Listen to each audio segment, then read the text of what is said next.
Assalamualaikum warahmatullahi wabarakatuh. Hai teman-teman. Nah, kita di sini ada kelompok 5 yang bakal bahas tentang Al-Quran dalam pandangan Stephen White. Oke teman-teman, kita masuk di pembahasan pertama yaitu profil singkat tentang Stephen Wild. Stephen Wild adalah orientalis atau cendekiawan yang asal Jerman yang dikenal luas dengan studi Al-Quran dan studi Islam kontemporer. Dia lahir pada tahun 1940 dan melanjutkan pendidikan dan berkarir sebagai akademisi di berbagai universitas ternama. Dalam penelitian Stephen Wild ini, ia mengkaji Al-Quran dengan perspektif sejarah, bahasa, dan budaya. Salah satu gagasan yang terkenal adalah melihat Al-Quran sebagai teks yang memiliki kemampuan menjelaskan dan mempresentasikan dirinya sendiri, dan pemikirannya memiliki kontribusi yang penting dalam memperkembangkan studi Al-Quran di kalangan akademisi barat, dan menjadi bahan yang paling penting didiskusikan di kalangan sarjana muslim hingga saat ini. Nah, sekarang masuk ke inti pemikiran White. Nah, dia itu fokus banget ke akar kata nazalah dalam Al-Quran, yaitu nuzul, tanzil, dan inzal. Nah, menurut White, masing-masing itu punya makna, waktu, dan perantara yang beda. Misalnya, tanzil itu proses penurunan bertahap, inzal lebih ke bentuk materi, dan nuzul itu lebih ke proses penurunannya itu secara umum. Nah, White juga ngaitin dengan konteks Mekah dan Madinah, di mana wahyu yang diturunkan di Mekah itu menurutnya lebih orisinal, sedangkan di Mekah itu lebih ke adaptasi dan modifikasi. Tapi White juga mengaku bahwa Nabi itu mengalami ketiganya di dua kota tersebut. Nah, yang bikin menarik itu White bilang asbabun nuzul itu cuma penunjuk luar, bukan penentu isi wahyu.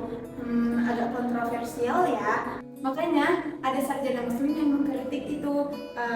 Penasaran nggak kritiknya apa? Simak ya selanjutnya.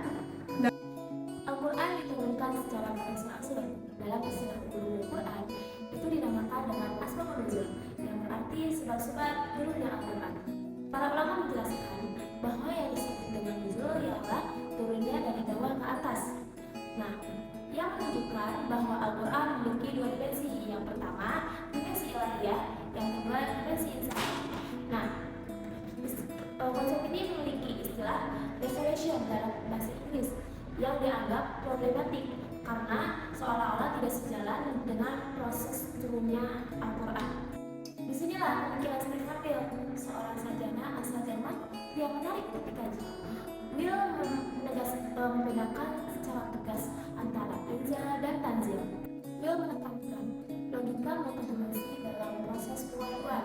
Menurutnya, inzal dan tanzil ini tidak sejalan dalam proses turunnya wahyu. Yang menjadi pembeda adalah perantaranya.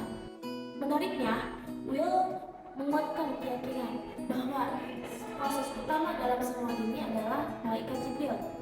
Nah, pandangan Will itu meskipun berbeda dalam pemikirannya, justru ini dianggap sejalan dalam perkembangan kajian asbabun nuzul yang lebih makro dari pandangan sarjana muslim seperti Muhammad Sahrul yang memberikan kerangka untuk memahami setiap ayat yang memiliki konteks turunnya masing-masing.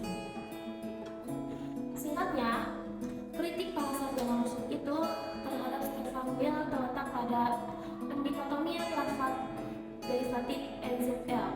Meski demikian, pemikirannya tetap dianggap sebagai kontribusi penting dalam memahami proses pewahyuan Al-Quran, terutama dalam membedah dimensi antara ilahiyah serta insaniyah. Oke teman-teman, kesimpulan yang dapat kita ambil dari penjelasan ini yaitu melalui pemikiran dan karya-karyanya, Stephen Wild menjadi salah satu tokoh yang penting dalam kajian Al-Quran modern yang terus menarik perhatian para peneliti di seluruh dunia. Sekian dari video kami. Makasih teman-teman udah nonton video kami. Jangan lupa Like, comment, And subscribe. Assalamualaikum warahmatullahi wabarakatuh. Bye bye.